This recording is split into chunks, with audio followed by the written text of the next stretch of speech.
जगतसिंहपुर जिला महोत्सव कल्लोल में जोगदे मुख्यमंत्री तृतीय संध्या तथा जिलार जन्मदिवस में मुख्य अतिथि भाव में जोगदे मुख्यमंत्री मोहन चरण माझी कहते जिलार जन्मदिन में यार ऐतिह्य संस्कृति और परंपरा बाबद स्मृतिचारण करने आवश्यक।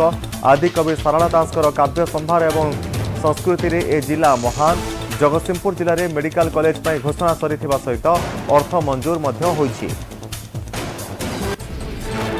बहुत शीघ्र कार्य आरंभ हो एसहित जिले में सरकारी कॉलेज नथिबा कथा शुणी मु आश्चर्य होउछि बोली मुख्यमंत्री वक्तव्य प्रकाश करते। सहित खूब शीघ्र जिले में सरकारी कॉलेज निर्माण हेबो बोली घोषणा करते।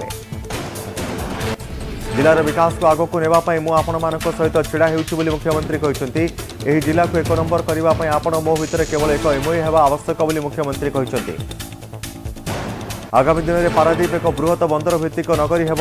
यह सहित 58 किमी बेलाभूमि में बंदर और पर्यटन विकास हेब बोली मुख्यमंत्री कहते। महोत्सव में अन्य मानक मध्य आईन मंत्री पृथ्वीराज हरिचंदन, शिल्पमंत्री, जगतसिंहपुर विधायक प्रमुख जोग देइथिले। जगतसिंहपुर जिला महोत्सव कल्लोल में जोगदे मुख्यमंत्री तृतीय संध्या तथा जिलार जन्मदिवस में मुख्य अतिथि भाव में जोगदे मुख्यमंत्री मोहन माझी कहते जिलार जन्मदिन में यार ऐतिह्य संस्कृति और परंपरा बाबद स्मृतिचारण करने आवश्यक।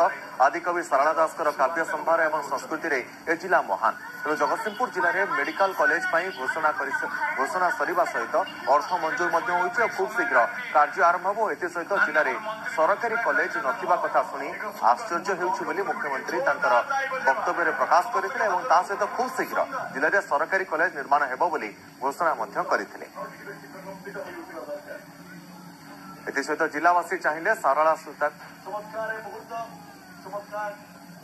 जिले में मेडिकल कॉलेज हो बा आमर सरकारी कॉलेज पाई जो महाविद्यालय को दाबी करने कथा हो मु आगरू ये समस्या विषय जड़ित थी एवं आज आम सरकार आसला घोषणा करिबारे कार्यकारी कराइबारे कौन सी प्रकार प्रतिबंधक नहीं। एवं मु निजे मध्य अनुभव करुच्चे गोटे जिला रे गोटे सरकारी महाविद्यालय रहिबो नाही ये निश्चित भाव में बहुत बड़ गोटे दुर्भाग्यर कथा। आज से त्वरित पर्यायर निष्पत्ति नहीं ताकू साकार करने आज मुझे आपण मान पाखरे कथा रखिली।